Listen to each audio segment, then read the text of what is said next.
Hi, it's Elaine with MCPS Technology. Today we're continuing our exploration in the Google Classroom, and we're going to talk about how easy it is for a student to create a document from scratch and turn it in as an assignment in Classroom. The teacher can set it up in advance. We're going to see that today from a student point of view because ultimately that's going to help you as a teacher when you start making these kinds of assignments. So currently I'm in a class as a student, CHS student, aka Ted E. Bear. He's in his biology third block and he has an assignment called Journal Practice 2. This is a little bit fluffy for a biology assignment, but we're just going to go with it. So Ted's going to click on open.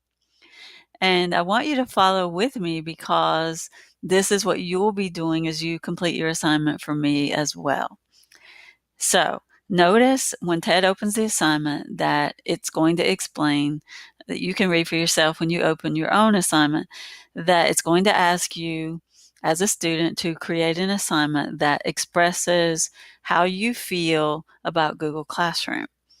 Now, right away, you'll notice that you have two areas here. One's called Add and one is called Create. So today we're going to be using Create. Clicking on the down arrow will give you four choices: docs, slides, sheets, or drawings. So we could create any of those, but we're going to choose docs and click on it. That is going to bring inside this box, as you'll notice in just a moment, a tiny link to an actual document. And then the student clicks on that link. What that does is it actually takes him into his own Google Drive and directly into a document. But here's a couple of things I really want you to notice.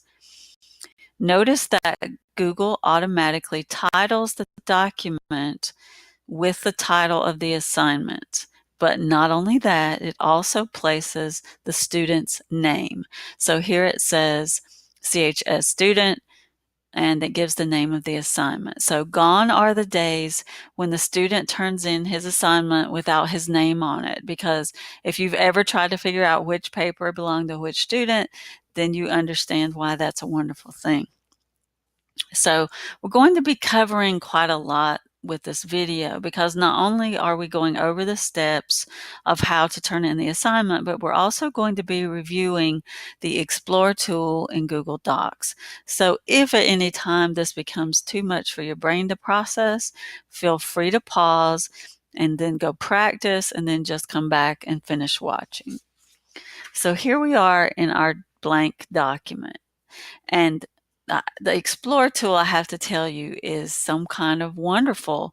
And you may not have even known that it was here, but today you will find out if you did not already know. You can get to the Explore tool a couple of ways when you're in a doc. You'll notice in the bottom left, there's a little link that says Explore, and you can also get there under Tools by clicking on Tools and then Explore. So either way will bring up a window on the right side of your screen. And what this allows you to do is you can do research. A student can do research without ever actually leaving the document. This is significant, as you know, because for many students and adults as well, it's easy to get distracted once you get out there on the open internet. So it helps the student stay focused, and it's also just really convenient to have your research right here. And I'll show you what I mean. So the assignment is asking for me, the student, to find an image that expresses how I feel about Google Classroom. So if I've decided that I feel excited about Google Classroom, I can click in the search box and type excited. Let's see what I get. So notice when I click in there, I have three big areas here. I have web, images, and Drive. Those are the three things that I can get during my search, okay? So if I go to web, I'm likely going to get definitions of excited, and that's not really what I'm looking for. The first thing I want is to find an image. So I'm going to click here on images. And I get all these images of different expressions of excitement. I like the puppy. So I'm going to click on the puppy and watch what happens. So right away, it brings up a larger image of the puppy, but look what else is here. So I can tell right away what the copyright elements are that are related to this picture. If I look beneath it, it says image is labeled for commercial use with modification. So that helps me know that it's okay for me to use that image and I'll still be copyright compliant. And this is, of course, really important for our students to know as well. So I'm thinking, great, I'm going to insert this. So I click on insert, and it brings the document, excuse me, the image into my document. And just like when we did our selfie, it's going to be rather large, so I can go to the corner and I can pull it down to a nice size. And notice when I click on it, it tells the origin of the picture. So in that way, I am citing it as well so that I know I'm copyright compliant. Yay. So now I have a picture that conveys my excitement. But what I also want, and part of the assignment, is to also find a quote about excitement. So I'm going to go back to the web here because I've already found my image, and I'm going to just go back up here and type in excited quotes. Let's see what I get. So when the quotes come up, what I'm going to get is several sites here where I can find things about quotes about excitement. So if I click on one site, notice it opens in a new tab.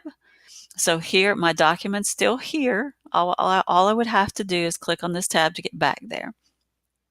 And here we go. Let's find a good quote that expresses excitement. Wow. Okay, I don't want to take all day for this. All right, I'm just going to choose this one by Mark Victor Hansen. And so I'm going to highlight this quote, and I'm going to use the keyboard shortcut Control-C to copy it. I'm going to click back into my document, and then I need to make sure I'm clicked into the document, and then click Control-V, which brings in my quote. Yay. I'm not sure I like this the way it's coming in. I can try that. So I can play with that later to make it look good. But here's what else I want to make sure that I do, right? Because I want to make sure that I'm copyright compliant once again. Here's the easy and wonderful thing I can do. So if I hover over here where I got this information, notice some quotes come up in the corner. All I have to do is make sure my cursor is where I want it to appear and then click this little quotation mark. And notice a tiny number 1 has appeared here. And if I scroll down to the bottom, I can see that it has actually cited this for me. And I'm thinking, where was this when I was in college? Amazing. The other really awesome thing is if I hover over these 3 dots and click, I can actually choose the citation format that I want. So I'm just going to stick with MLA, but just so you know that's there. Wow. So what I have now is a picture and a quote, and I've quoted it, I've cited it correctly. So I can actually place my paragraph down here. So I can just type my paragraph that explains why this picture and this quote captures how I feel. And of course, it would be longer than that, but you get the idea. So now I'm finished and I'm ready to turn my assignment in. I don't have to save, but that always feels really weird because in Google, you just don't, it saves automatically. So if I look here, I can see it says all changes saved in Drive. So what I can actually do is I can get rid of the quotes here. I can actually even get rid of this document because where else is it? It's right here. I'm back in Classroom. And if I'm feeling a little unsure, is my document really there still? I can click on this link and see, is my stuff still there? Am I going to get a blank document? Well, I can rest easy because here, all my stuff is still here. See? Yay. So I'm ready to turn in, and all I have to do, as we've done before, is to click on this big blue button that says turn in. So if I click it, it's going to say, you have one attachment. Is this correct? I'm thinking, yes, I have one attachment. That's correct. So I turn it in. And then like before, when we turn something in, I get a green check that says, I'm done. Yay! Now, what you don't see from just looking at this screen is that when a student clicks the turn in button, the ownership of the document shifts from the student to the teacher. However, the student is still a collaborator and can still make changes to that document up until the due date. So let's say I forgot something. I looked back at my directions and I realized there was something I didn't do. Oh my goodness. Well, I can unsubmit that document if it's before the due date. Watch this. So if I click unsubmit and click unsubmit again, then it will allow me to go back into that document and make a change and then turn it in again. So my computer is going slow, of course, but let's say I scroll down and I just type something that I forgot. Okay, waiting for it to save. I just keep an eye here. All changes saved. Okay, and I go and I turn it in again. So you might be wondering, where does that assignment go? Like, where does it live? Well, remember I told you that when you join Classroom or you make a classroom, it makes a folder in your drive. So let's just go really quickly and I'll show you where that assignment lives. This tab is Ted E. Bear's email. Okay, so he can go into his own drive through the Google Apps Launcher. And if he goes into the classroom folder that is automatically made for him, he will find inside that folder every class that he has. Okay, so here's his classroom folder. Clicking on it will reveal all his classrooms. And if he's a high school student, he might have up to 3 to 5 classes. If he's middle school, it could be more. But so here's the class we're in, and I click on it. So I'm just going to go to list view here so you can see this. So here's the journal practice 2, and notice the owner is now Elaine Lorenzen, his teacher.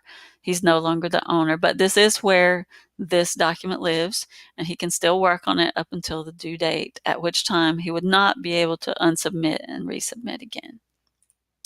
So there you have it. That's how you can, as a student, make an assignment, make a document and turn it in as an assignment.